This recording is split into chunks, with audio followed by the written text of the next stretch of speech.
I'm Cheryl from NCBOR, and I'll briefly highlight y'all on the scope of Indian exploration in subglacial lakes in Antarctica.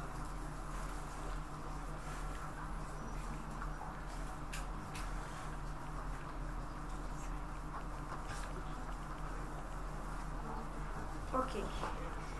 So Antarctica, a vast expanse of land and ice, harbors one of the most intriguing features under its ice, that is the subglacial lakes.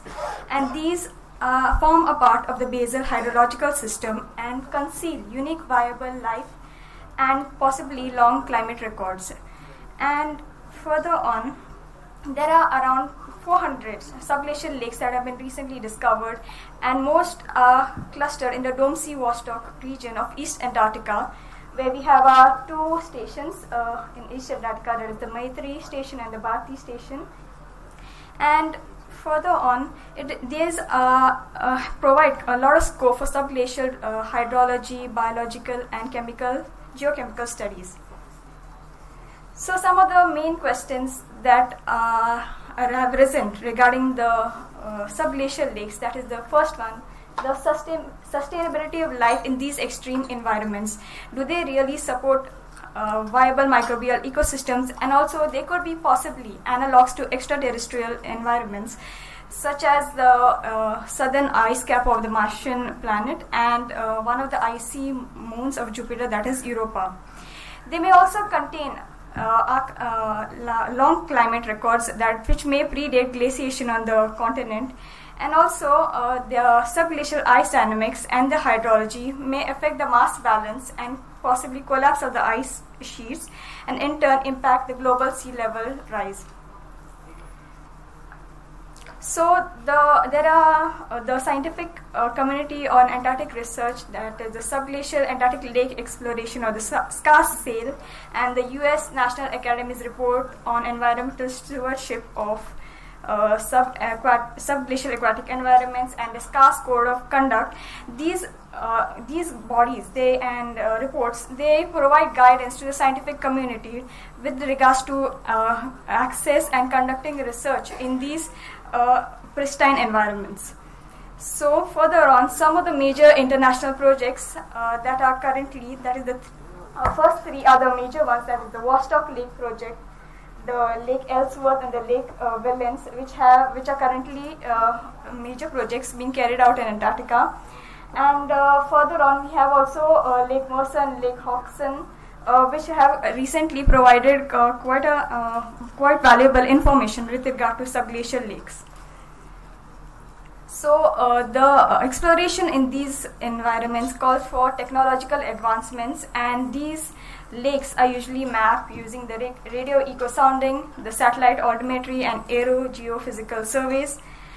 And further, stringent strategies are required for lake access and sampling and in situ measurements with regard to these environments, such as the designing and use of the thermomechanical drill in Lake Vostok, the hot water drill in Lake Mercer, and also the various sampling strategies used by the WIZARD, that is the UK Lake Ellsworth project.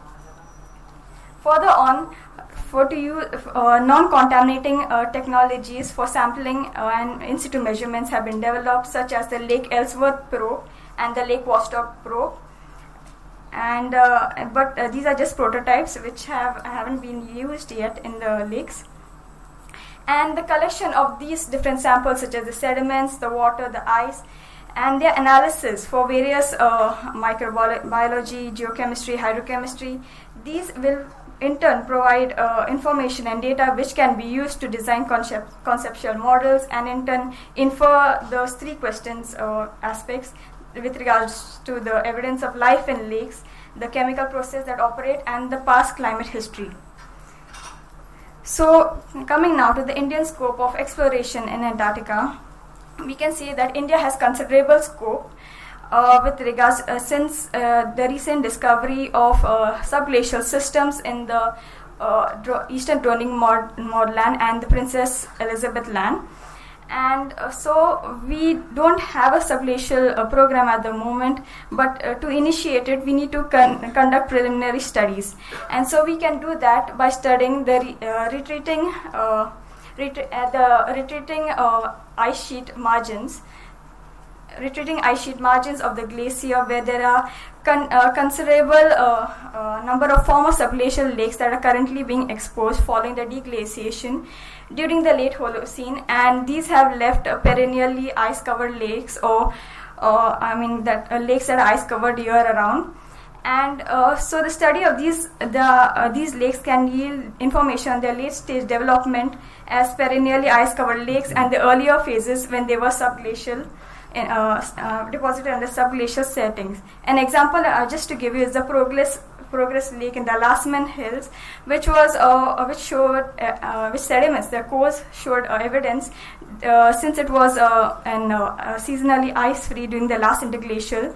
Then under here we can see it was here is a Progress Lake, and it was under the ice sheet under subglacial settings, followed by deglaciation during the late Holocene.